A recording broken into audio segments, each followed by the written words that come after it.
नमस्कार. योग्य निर्णय. योग्य निर्णय घेणं आणि योग्य निर्णय ठरवता येणं, तो घेण्याची वेळ ठरवता येणं, एक चांगला निर्णय घेणं हे एका सुखी आणि खूप चांगल्या आयुष्यासाठी सर्वात महत्वाची गोष्ट आहे.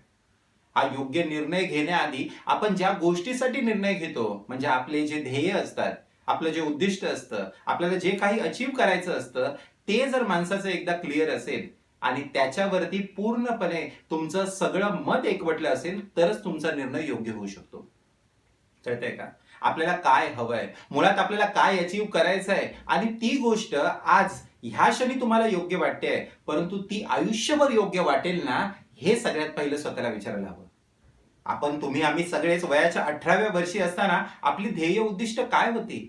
पिक्चर मध्ये बघितल्यासारखं सगळ्यात मोठा हिरो व्हायचं, पिक्चर मध्ये बघितल्यासारखं सगळ्यात मोठ्या घरात राहायचं, पिक्चर मध्ये बघितल्यासारखं कुठल्या तरी मुलीच्या मागे लागायचं, ही सगळी ध्येय होती ना. परंतु आज जसं इतकी वर्ष तुम्ही पास ऑन केलीत, त्यानंतर तुम्हाला कळतंय काय योग्य काय अयोग्य. कळतंय का? लोकांनी एखाद्या ऍडव्हर्टाईज मध्ये एखादी वाईट गोष्ट, एखाद्या व्यसन करून बघताना किंवा कॉलेजमध्ये एखाद्या मुलाला व्यसन करून बघताना आपल्याला त्याच्याबद्दल क्युरिओसिटी होती. पण आज वयाच्या ह्या वर्षी आल्यानंतर आपल्याला कळतंय की त्या गोष्टीमुळे आपल्या शरीराला कुठेतरी काहीतरी त्रासदायक होईल आणि त्यामुळे आपले अयोग्य निर्णय हळूहळू कमी होत गेले. त्यामुळे कोणताही निर्णय घेण्याआधी सर्वात प्रथम तो निर्णय आता या क्षणी योग्य वाटतोय, तसाच तो पुढची 20-25 वर्ष किंवा आयुष्याच्या शेवटपर्यंतही तुम्हाला योग्यच वाटेल ना, हे सगळ्यात पहिलं स्वतःला विचारायला हवं.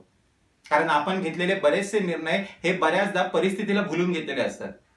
छोटंसं उदाहरण सांगायचं म्हटलं तर आता दिवाळीचा काळ होता, महिला वर्ग खर्च करायला किंवा खरेदी करायला कुठेतरी मार्केटमध्ये जातात.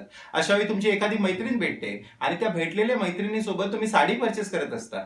त्यावेळी माफ करा, तुमचं बजेट नसेल आणि तुम्ही ठरवलं असेल की एक 500-600 रुपयापर्यंत मी साडी बघीन. दिवाळीचा वेळ असला तरी नवऱ्याच्या नोकरीचा थोडा इश्यू आहे, घरात जास्त पैसे नाहीत, मुलांची शिक्षण फी, त्यात करोनाचा काळ, म्हणून तुम्ही घरातून एक निर्णय घेऊन गेला होता की मी एक 500 रुपयापर्यंत साडी बघेन. आता तिथे तुमची मैत्रीण मिळाली.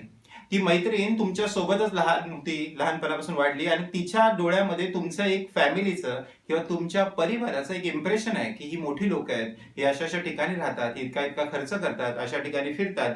आता ते इम्प्रेशन जपण्यासाठी म्हणून तुम्ही त्या तुमच्या मैत्रिणीच्या मनामधलं तुमचं इम्प्रेशन डाऊन होऊ नये असं तुम्हाला वाटतं. त्यामुळे तुम्ही 500 रुपयाची साडी घेण्याच्या बदली त्या मैत्रिणीने 2000ची साडी घेतली. मग आपण 2000 कमी कशी घेणार, म्हणून तुम्ही 3000 रुपयाची साडी घेऊन तुम्ही आज घरी आलात.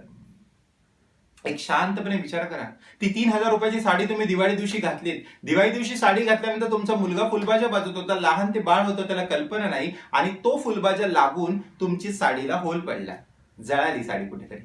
आता मला एका प्रश्नाचं उत्तर द्या, 3000 रुपयाचं नुकसान झालं. सोबत ते 3000 रुपये तुम्हाला मनापासून ती साडी आवडली होती का? नाही.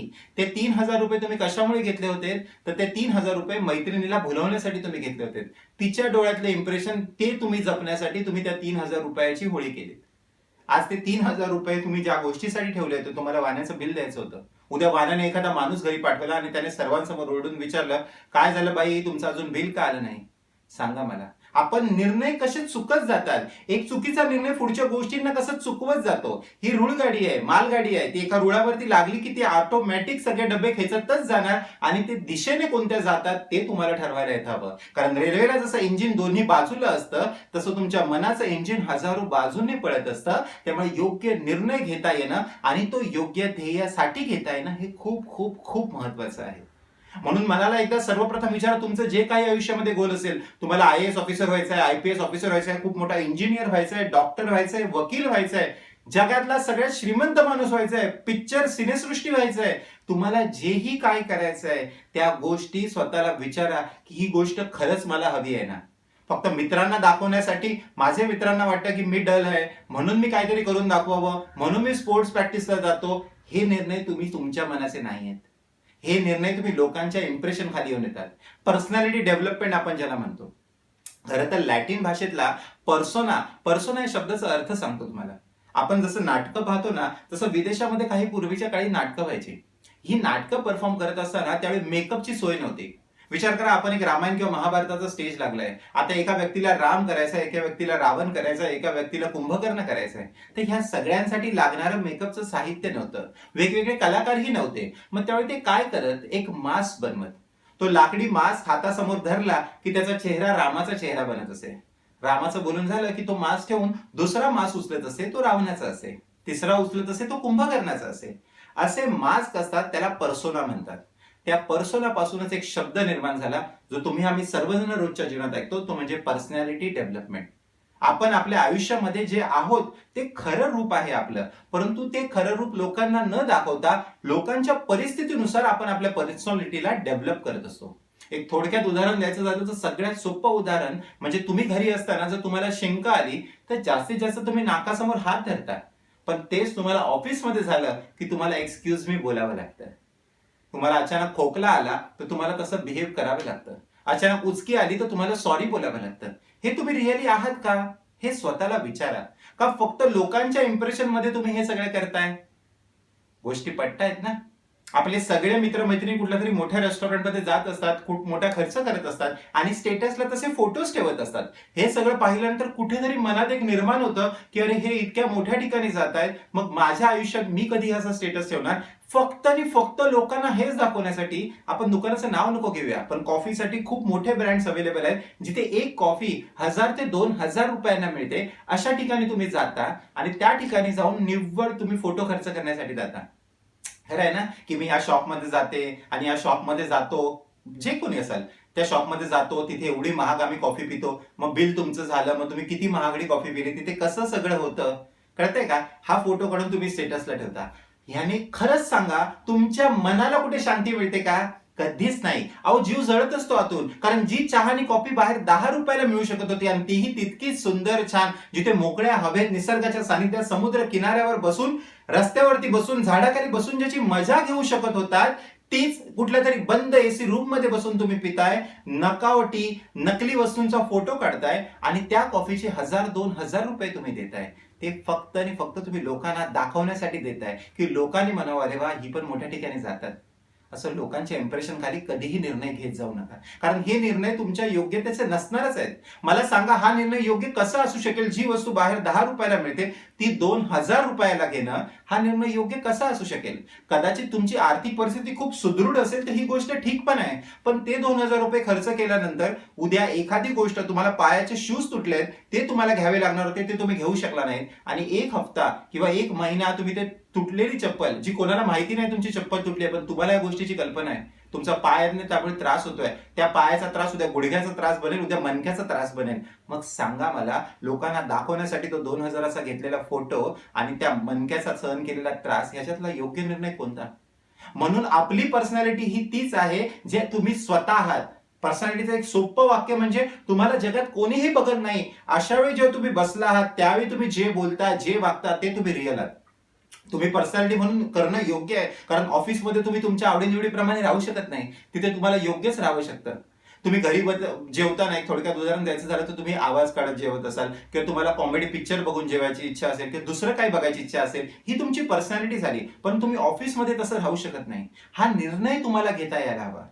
एक थोडक्यात उदाहरण सांगायचं तर जो मी मास्कचं मगाशी उदाहरण दिलं, ते मास्क तुम्हाला लावण्यापेक्षा सगळ्यात जास्त महत्वाचं आहे ते मास्क काढायचं कधी, हा निर्णय तुम्हाला घेता आला पाहिजे. ऑफिसमधून निघाल्यानंतर घराची उंबरठा ओलांडताच ऑफिसचं टेन्शन उंबरठ्या बाहेरच राहिलं पाहिजे, हा निर्णय तसाच महत्वाचा जसं घरातून निघताना घरातलं टेन्शन घराच्या उंबऱ्याच्या आतच राहिलं पाहिजे. हे निर्णय ज्याला योग्य घेता आले ना मंडळी, तोच आयुष्यामध्ये खूप गोष्टी अचीव करू शकतो, कारण निर्णय घेण्याची क्षमता ही सगळ्यात जास्त महत्वाची आहे. आपल्या न्याय पद्धतीत पण न्यायाला मध्ये जो निर्णय घेतो ना हायकोर्टचा जज, तो जज बनण्यासाठी तुम्ही कधी पाहिलंय? पिक्चरचं सोडून द्या, पण रिअल आयुष्यात तुम्ही कधी जज पाहिलाय का? नसेल पाहिलं तर नक्की बघा. तो कोणताही जज तुम्हाला यंग दिसणार नाही किंवा तरुण दिसणार नाही. ह्याचं कारण का? कारण न्यायालयालाही माहिती आहे की योग्य निर्णय घेण्यासाठी माणसाला खूप जास्त वय जावं लागतं, त्याला अनुभव यावा लागतो. 10 वर्ष वकील, त्याच्यानंतर पुन्हा 10 वर्ष ज्युनियर दुसऱ्या वकिलाकडे काम करता, मग एक वकील म्हणून काम करता, असं 30-40 वर्षाच्या एक्सपिरियन्स नंतर कुठेतरी जाऊन आयुष्याच्या शेवटच्या 5 ते 10 वर्षासाठी त्याला जज बनवलं जातं, जिथे तो माणूस निर्णय घेऊ शकेल. असं का? कारण तरुण माणसाला कोणीही पैसे देऊन त्याच्याकडनं चुकीचा निर्णय करून घेऊ शकतं, पण तुम्ही वयाच्या त्या अनुषंगात पोहोचलेले असता जज बनताना, जिथे तुम्हाला पैशाची आसक्ती संपलेली असते. कळतंय का? लहानपणी आईने दिलेले 10 रुपये पण मोठे वाटायचे, शाळा सुटल्यानंतर की मुंबई जीवाची करू असं वाटायचं. आज तुमच्या आमच्या सगळ्यांच्या खिशात खूप मोठी सॅलरी येते, दिवाळीच्या नावाने तुम्हाला पगार आला असेल, इतरही तुमचं काही उत्पन्न आलं असेल, पण जी माझ्या आईने दिलेल्या 10 रुपयामध्ये होती परीक्षेच्या शेवटच्या दिवशी, सांगा मला आज ती मजा तुम्ही करताय का? नाही ना. आयुष्यामध्ये हे निर्णय घेता येणं खूप महत्वाचं आहे. एक कथा या ठिकाणी आठवते, ती कथा तुम्हाला सांगावीशी वाटते. एक गावामध्ये एक साधू होता. तो साधू इतका प्रचंड हुशार आणि प्रगल्भ होता की खूप सारी लोक त्याला तिथे भेटायला यायचे. आता त्या साधूची कीर्ती त्या गावाच्या राजाला कळाली. राजा म्हणाला, इतका हुशार व्यक्ती आपल्या राज्यामध्ये असा झाडाखाली बसून राहण्यापेक्षा मी त्याला आपल्या राज्याचं मंत्रीपद देतो, जेणेकरून त्याच्या हुशारीचा फायदा अख्ख्या समाजाला होईल, मानवसृष्टीला होईल, माझ्या राज्याला होईल. असं सांगितल्यानंतर त्या राजाने त्या साधूची भेट घेतली. त्या साधूला सांगितलं की साधू महाराज, तुमच्या विद्वत्तेची खूप गुणगान मी ऐकले आहेत. तुम्ही माझ्यासाठी एक काम करू शकता का? तुम्ही हा साधूपणा सोडून माझ्यासोबत माझ्या राजवाड्यामध्ये या. मी तुम्हाला आपला मुख्यमंत्री बनवेन आणि हा मुख्यमंत्री म्हणजे त्या राजाचे जे मंत्री असतात त्यांचा मुख्यमंत्री, की तुमच्या अंमलावरती पूर्ण राज्य चालेल. साधूने थोडा वेळ विचार केला आणि तो साधू म्हणाला की ठीक आहे राजन, तुम्हाला जे हवं ते मी करेन, फक्त माझी एक अट आहे. ती अट अशी आहे की या तुझ्या राजवाड्यामध्ये, संपूर्ण राजवाड्यामध्ये मला एक घर हवं आहे, एक छोटीशी खोली हवी आहे. परंतु मी त्या खोलीमध्ये पूर्ण आयुष्यात, पूर्ण दिवसाचा 1 तास मी तिथे घालवणार. तो कधी जाणार कधी येणार हा वेळ मी ठरवणार. मी त्या खोलीमध्ये जाऊन काय करतो हे मला तू कधीही विचारणार नाहीस. कधीही तू त्या खोलीमध्ये स्वतःहून येणार नाहीस. तू, तुझा सर्वंट म्हणजे तुझे नोकर किंवा तुमच्या राज्यातला कोणताही एखादा जो तुमचा गुप्तहेर असेल, तोही त्या खोलीमध्ये येऊ शकणार नाही. मी सोडून कोणीही त्या खोलीमध्ये जाऊ शकणार नाही. राजा म्हणाला, ठीक आहे, मला काय तुझ्या खोलीशी देणं घेणं, तू माझ्याकडे काम करतोयस, मला त्याच्यात आनंद आहे. तुझी ती खोली घे, तुला जे योग्य वाटेल ते कर. आता त्या राजाने दिलेल्या खोलीमध्ये तो साधू जाऊ लागला. थोड्या दिवसांनी तो साधू आल्यानंतर राज्याचे सगळे निर्णय बदलले, राज्य प्रगतीच्या दृष्टीने चाललं, राज्याचं सैन्य प्रबळ झालं, राज्याची विद्वत्ता वाढली, प्रगती वाढली, उत्पन्न वाढलं, महसूल वाढलं. परंतु ह्या सगळ्याचं श्रेय त्या साधूलाच होतं. राजाने त्या साधूला नेहमी त्याच्या विद्वत्तेची तारीफच केली, परंतु नेहमी काहीतरी महत्वाचं करायचं म्हटलं की तो साधू तिथून उठे आणि त्या खोलीमध्ये जाऊन बसेल. आता मात्र राजाची उत्सुकता वाढू लागली होती की काय कारण असेल की या साधूला कोणताही महत्वाचा निर्णय घेताना त्या खोलीमध्ये जावं असं वाटत असेल.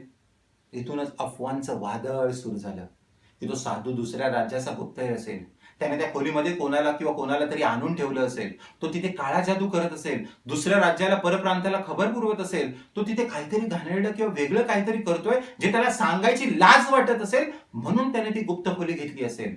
आता मात्र राजाच्या मनात शंका कुशंकाचं वादळ सुरू झालं. एके दिवशी त्याने विद्वान साधूला बोलवलं आणि म्हटलं की मला तुझ्या खोलीमध्ये तू काय करतोस हे पाहायचं आहे. साधू म्हणाला, महाराज, मी इथे येतानाच तुम्हाला एक अट घातली होती, त्या अटीवरती तुम्ही हो बोललात म्हणून मी इथे राहतोय. ज्या दिवशी तुम्हाला ती अट तोडावीशी वाटेल मला सांगा, मी इथून निघून जाईल. तो साधू इतका विद्वान होता की त्या विद्वान साधूमुळे राजाची प्रगती झालेली होती. राजा त्या साधूला गमावू शकत नव्हता. म्हणून राजाने त्या साधूला म्हटलं, ठीक आहे, तुम्हाला जसं वाटतं तसं तुम्ही वागा. आता पुन्हा राजा तिथे वळल्यानंतर पुन्हा राज्यातली लोक, बऱ्याचदा असं असतं मंडळी, गोष्ट कायम लक्षात ठेवा की तुमच्यातलं चांगलं ज्यावेळी लोकांना सहन होत नाही, त्यावेळी ती लोकांना तुमच्यातलं वाईट सांगायला सुरुवात करतात. असंच त्या साधूबद्दल लोकांनी अफवा पसरवायला सुरुवात केली आणि मग मात्र राजाला म्हटलं की राजा, तुमच्या एका निर्णयामुळे आपण त्या खोलीत पाहू शकत नाही आहोत, पण उद्या जर तिथे काय वाईट दुष्कर्म झालं त्याचं पूर्ण श्रेय तुम्हाला घ्यावं लागेल. आता मात्र राजा मनातून घाबरला. त्याने विश्वास ठेवला होता साधूवरती, परंतु त्याचे मन त्याला ऐकेना. शेवटी राजाने ठरवलं की ती खोलीमध्ये काय आहे ते जाऊन पाहायचं. एके दिवशी साधू तिथे नसताना राजाने सगळ्या सैनिकांना घेऊन त्या दरवाजा तोडला. जसं त्याने तो दरवाजा तोडल्यानंतर एक बंद खोली होती. राजा त्या आधी कधी त्या घरात गेलेला नव्हता, पण त्या साधूमुळे ती क्युरिओसिटी किंवा उत्सुकता निर्माण झाली होती. त्या बंद खोलीला एक खिडकी होती आणि त्या खिडकीतनं फक्त एका विशिष्ट ठिकाणी प्रकाश पडत होता. आता मात्र राजा हैराण झाला. राजा म्हणाला, हा दिवसातून 1 तास इथे येतो, कोणाला सांगत नाही, मग हा इथे करतो तर करतो काय? त्याने सैनिकांना बोललं, जमीन खणायला लावली, जमिनीत काही मिळालं नाही, भिंती पोखरल्या, भिंतीतही काही मिळालं नाही. शेवटी ते सगळे निघणार तेव्हा तिथे दरवाजा बंद करताना दरवाजाच्या पाठीमागे एक फाटकं वस्त्र आणि ज्याच्यात भिक्षा मागितली जाते ते एक पात्र मिळालं. राजा तिथे काय आहे याचा विचार करणार इतक्यात तो साधू तिथे आला. साधू म्हणाला की राजन, तुम्ही या इथे काय करता? राजाने विचारलं की मी उत्सुकता सहन करू शकत नाही, मला सांग तू इथे काय करत होतास? त्यावर तो साधू उत्तरला, महाराज, तुम्ही मला या घरात राहायची सोय दिलीत, या राजवाड्यात राहायला सुरू केले. पण राजवाड्यामध्ये ज्यावेळी मी इतर लोकांबरोबर फिरत होतो तर त्यांचे वस्त्र पोशाख याप्रमाणे मलाही वस्त्र पोशाख करावे लागायचे, तसेच कपडे घालावे लागायचे, तसेच दागिने घालावे लागायचे, तशाच मान मरावत मला राहावं लागायचं. त्यामुळे कदाचित माझी निर्णय क्षमता, माझी बुद्धिमत्ता कमी होऊ नये म्हणून ज्या पण वेळी मी योग्य निर्णय घ्यायचा असायचा मी तिथून उठायचो आणि या बंद खोलीमध्ये यायचो. बंद खोलीमध्ये आल्यानंतर तुमची आभूषणं, तुमची वस्त्र, तुमचे पैसे, तुमचे दागिने, तुमचा मुकुट सगळ्या गोष्टी काढून ठेवून द्यायचो आणि माझं खरं रूप, खरं अस्तित्व, खरं माझं सत्व, जे माझं स्वतः मी आहे, जो अंतरात्मा आहे माझा, तो एका भिक्षुकाचा आहे, एका साधूचा आहे, ती वस्त्र मी परिधान करायचो. ती फाटकी वस्त्र हे माझं खरं अस्तित्व होतं. ते भिक्षेचं पात्र जे घेऊन मी दारोदार फिरायचो हे माझं अस्तित्व होतं. मी माझ्या अस्तित्वात यायचो. माझ्या डोक्यावरून ही सगळी अवजड वजनं निघून जायची आणि मी योग्य निर्णय घेऊ शकत असायचो. कळतंय मंडळी? कोणताही योग्य निर्णय घेण्यासाठी सगळ्यात पहिलं स्वतःचं अस्तित्व आवडायला हवं. त्यामुळे लोकांच्या प्रेशरखाली येऊन कधीही चुकीचा निर्णय घेऊ नका. कोणताही निर्णय घेताना खरंच त्या गोष्टीची तुम्हाला गरज आहे का? अजून एक शेवटचं उदाहरण तुम्हाला आज द्यायचं वाटतं या व्हिडिओमध्ये. शेजारीच असताना एक कुटुंब पाहिलं. त्या कुटुंबामध्ये एक बाई होती जी आपल्या मुलांचं लहानपणापासून व्यवस्थित संगोपन करत होती. आज ना उद्या त्या मुलांची पूर्ण काळजी घेत होती. नवरा पैसे कमवून आणत होता. परंतु मुलांना मोठ्या शिक्षणासाठी पाठवण्यासाठी त्या बाईने पण घरगुती कामं करायला सुरुवात केली, जेणेकरून 4 पैसे यावेत आणि मुलाला इंग्लिश मिडियमच्या शाळेला घालावं. का तर सोसायटीतल्या सगळ्या बायका इंग्लिश मिडियमच्या मुलांना शाळेमध्ये घालतात. त्यामुळे त्या बाईने नोकरी करायला सुरुवात केल्यामुळे आता त्या मुलांवर लक्ष ठेवायला कोणच नव्हतं. आणि ती 2 मुलं जी 1ली ते 5वी अत्यंत हुशार मुलं होती, आज ती दोन्ही मुलं बिघडली. त्यांचं अभ्यासात लक्ष नाही, ती वाईट मार्गाला गेली. कळतंय का? फक्त मोठ्या कॉलेजला जाण्यासाठी तिने त्या मुलांचं ज्यांच्यावरती ती लक्ष ठेवते ते लक्ष काढून घेतलं. पैसे कमवले पण ते पैसेही वाईट मार्गाला गेले. असे माणसाचे निर्णय चुकतात. त्यामुळे चुकीचा निर्णय घेण्यापूर्वी 100 वेळा विचार करा. कारण एक गोष्ट नेहमी सांगतो, एक योग्य वेळ जो तुम्ही निर्णय घेता त्याच्यावरती एक क्षण थांबून जर तुम्ही निर्णय घेतलात तर तुमचं आयुष्य पूर्णपणे बदलू शकतं. म्हणून योग्य निर्णय घेणं ही सगळ्यात मोठी आयुष्यातली आसक्ती आहे. त्यामुळे पूर्ण विचार करून योग्य निर्णय घ्या. पूर्ण व्हिडिओ पाहण्यासाठी खूप खूप धन्यवाद. व्हिडिओला लाईक करा, चॅनलला सबस्क्राईब करा. धन्यवाद.